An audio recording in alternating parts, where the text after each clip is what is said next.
from the song Pal Joey, my pal Joe Biden. Senator Biden and I worked together for a very long time in the United States Senate. We were pals and partners then, and we continue to be pals and partners as he works on his many issues at the White House. And one of the things we know about the Vice President, he has been an unrelenting, unabashed supporter of law enforcement, making sure that we had the cops on the beat to do the job we needed to keep our streets safe. Passing the cops on the beat legislation in the early 1990s, and then moving on, we also saw that there was particular attention he wanted to pay against violence against women, what was happening in their home and what was happening in their streets. He was working on the law enforcement prosecutor issues, and he reached out to me and said, I'm the guy who wants cops on the beat and looking out for women, but you're a social worker. So then it became the Joe and Barb effort, and I was so pleased to work with him in 1994 to pass the Violence Against Women Act. And today, 1.5 million women alone have responded to the national hotline that have saved women either from death or danger. I think that's really change that has made a difference. So, Mr. Vice President, we want to thank you for what you've done. And now this brings us to why we're here today. There is a horrific statistic from the Center for Disease Control that says 1 in 4 women will face rape or physical violence or stalking.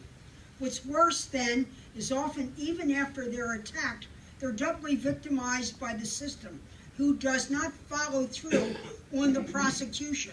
Either they don't do the right testing or the testing remains in a backlog. We want to change that.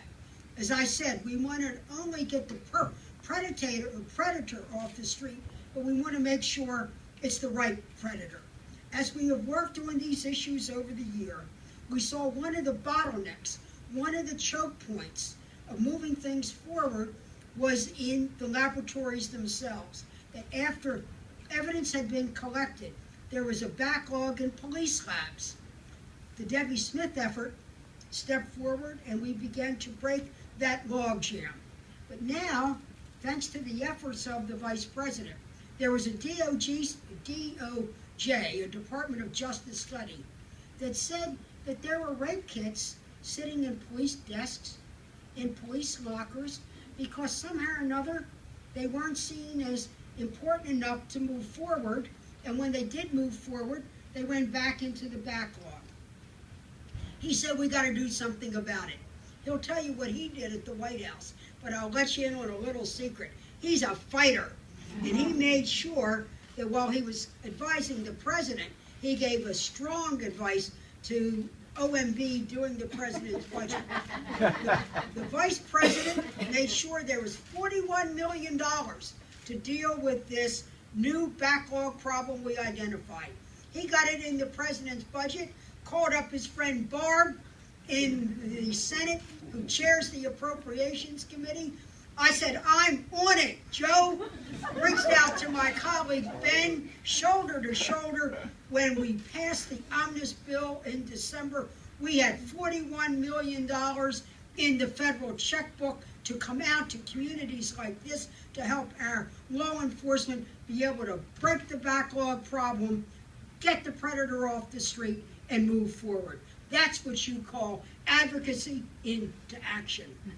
I'm very pleased to play a role in this effort, and we've been at this a long time. I know Janie come lately to this issue. When I came to the Baltimore City Council a really long time ago, one of my first efforts was to establish a rape task force in the Baltimore City Council, because at that time, when women were sexually assaulted, they went to a police station to wait for an oncologist to come to collect evidence, but not to treat the victim. We established an effort in Baltimore City at that time where they could go to our 3 major hospitals, Hopkins, Mercy, and University of Maryland. That was a long time ago, but the fight still continues.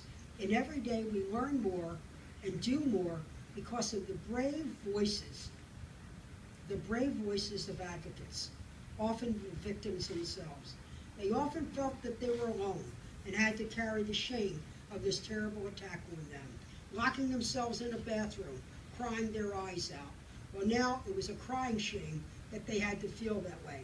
Now they're out in the streets.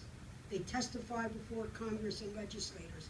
And the person I'm going to introduce to you today is, in addition, one of those strong advocates, Helen Lazaro, who was assaulted at age 17 by a stranger. She reported it to the police. They took the evidence, and for 13 years, she didn't get one phone call about it. I want you to tell her compelling story, but her story is not only compelling, it compelled us to act and have the DOJ investigation that brings us to this announcement today. It's with a great deal of affection and great deal of admiration I bring Helena to the podium, and I'm going to thank her for her courage and all of the advocates and all of the survivors who speak up and speak out every day.